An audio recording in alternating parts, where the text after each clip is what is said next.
Namaste. My name is Sukruta Mulgund and welcome to Sanskrita Mitra.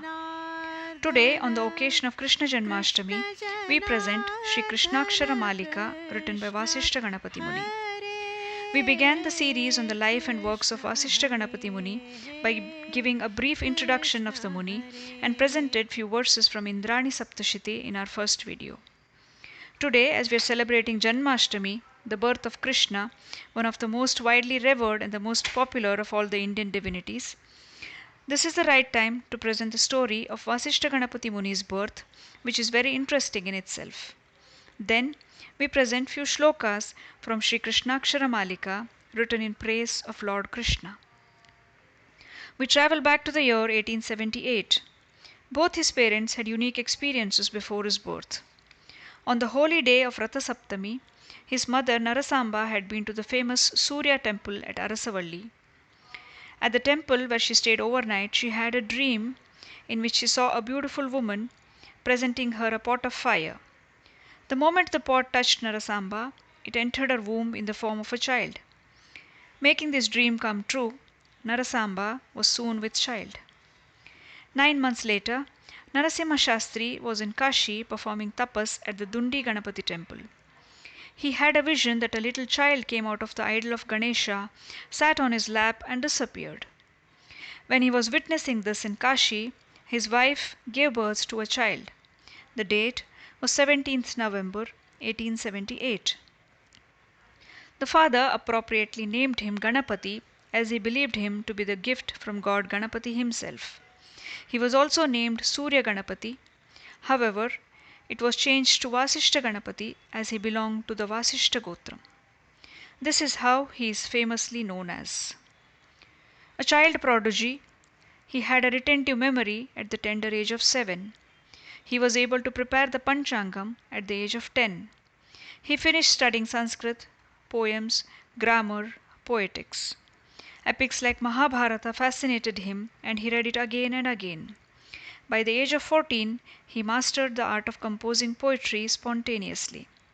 These were all the signs of the making of a great scholar. Given this brief account of Vasishtha Ganapati Muni's birth and childhood, let us look at a very brilliant composition by him dedicated to Lord Krishna. Today, we present Sri Krishnakshara Malika. These shlokas are in adoration of the divine forms of Krishna and Janardana.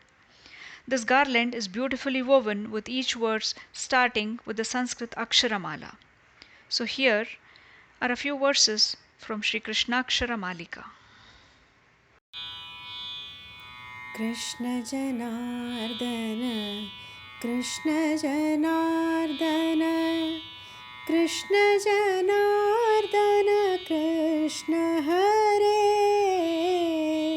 Krishna Hare, Krishna Hare. Avyaya Madhava Antavivarjita Abdisuta Priyakanta Hare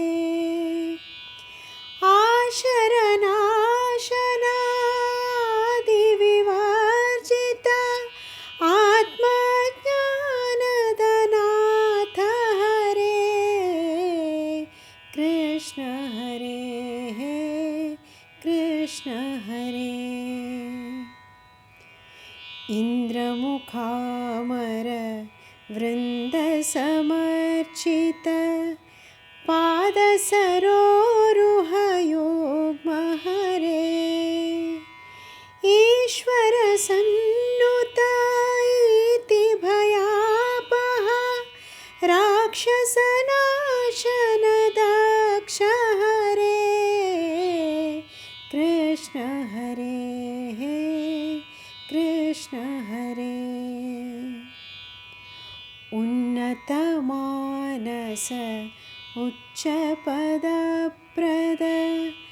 उज्ज्वलविग्रह Dev Hare